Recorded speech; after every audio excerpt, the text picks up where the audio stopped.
जय जवाहर संगवारी हो, मैं विक्की साहू। आप देखा तो मोर यूट्यूब चैनल है इसके कैसी हो तो संगवारी हो हमारा अपन कैसियो के माध्यम से बहुत ही अच्छा सुआ गीत बजाए की कोशिश करे हैं। अगर आप मन ला ये वीडियो अगर पसंद आई तो लाइक शेयर सब्सक्राइब जरूर करो।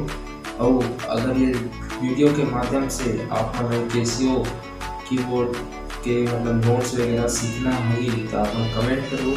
और माध्यम से अपन नेक्स्ट वीडियो में अपन लास्ट में एक ट्यूटोरियल भी डाल देंगे जो गाना बजाना होता है।